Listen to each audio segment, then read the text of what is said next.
não sentia nada. De repente, uma dor na barriga, pronto. Foi detectado um tumor. Desesperada, liguei a rádio lá, não sei como, nem porquê, a rádio estava lá na Boa Nova e estava falando. O meu problema estava ali. Não pode de forma nenhuma a rádio, essa TV, Mundo Maior, terminar. De jeito nenhum. Temos Deus como pai e a doutrina como mãe.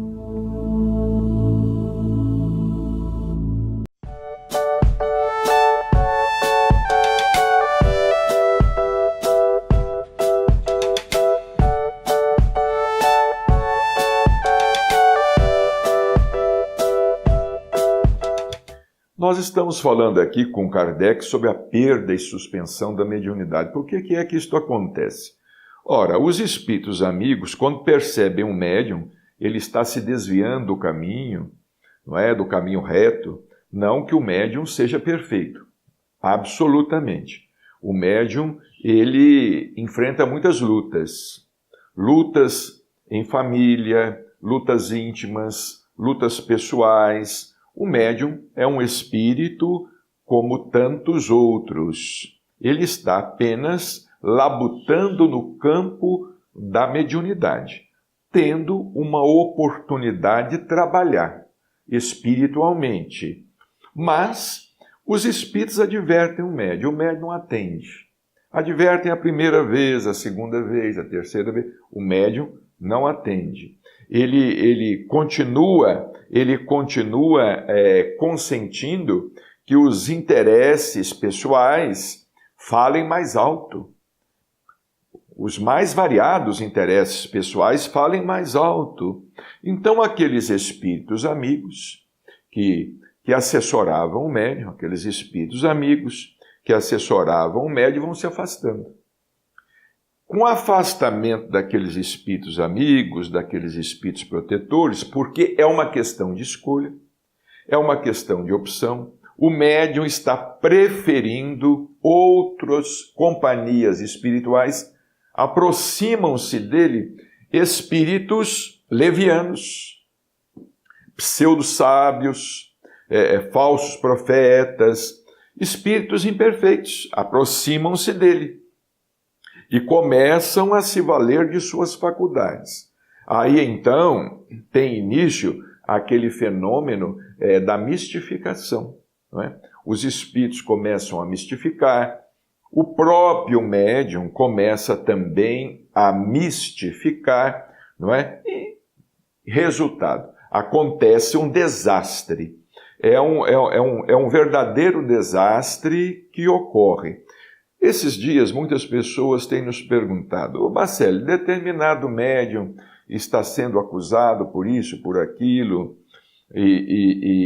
no entanto, se tem notícias de muitas pessoas que foram curadas, já foram curadas, dezenas de pessoas que foram curadas através do trabalho que é desenvolvido por ele, dezenas de pessoas, centenas de pessoas. Olha, em primeiro lugar, o trabalho não é desenvolvido pelo médium, o trabalho pertence aos espíritos.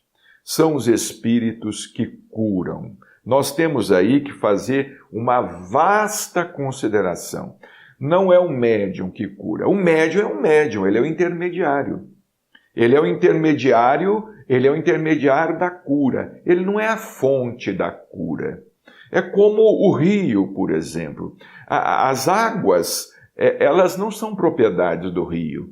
O rio simplesmente canaliza as águas que vêm da fonte. Vem da chuva, vem da fonte, vem da sua nascente. Vem lá de sua nascente. Mas o rio, muitas vezes, não é proprietário de suas águas. Não é o rio que gera as suas próprias águas.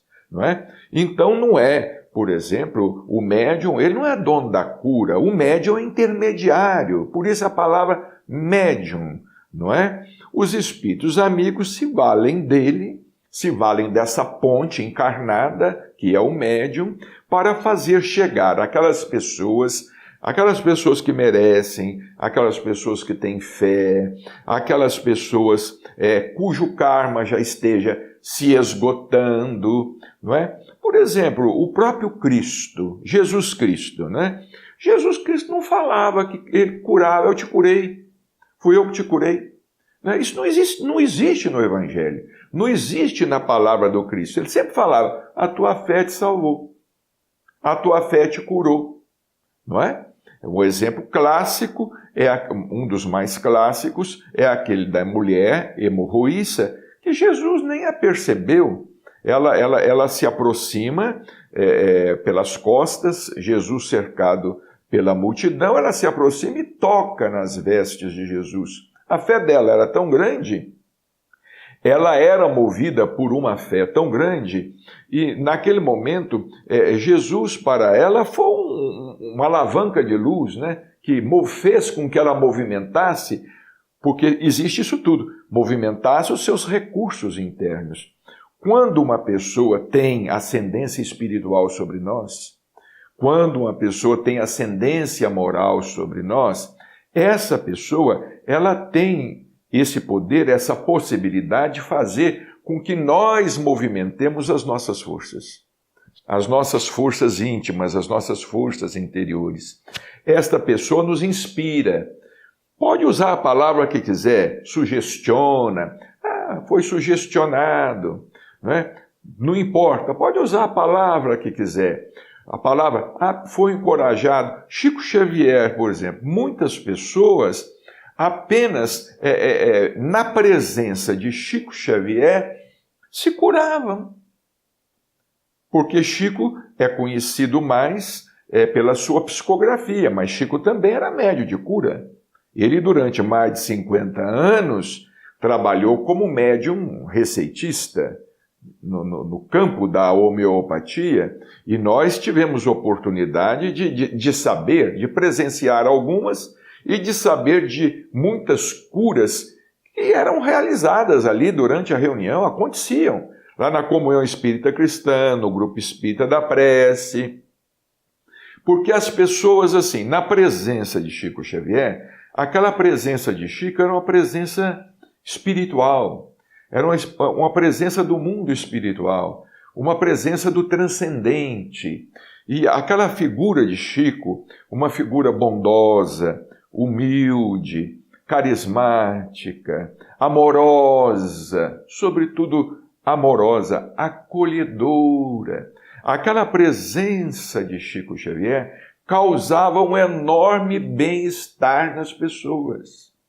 E esse bem-estar que a presença de Chico, às vezes o sorriso dele, o olhar dele, o aperto de mão dele, bastava isso, não é? Para causando aquele bem-estar na pessoa, a pessoa modificava as suas forças íntimas, a sua concepção mental, e aí acontecia a cura. Nós não estamos falando que o mundo espiritual não pudesse intervir, isso é um outro assunto. Voltaremos em seguida.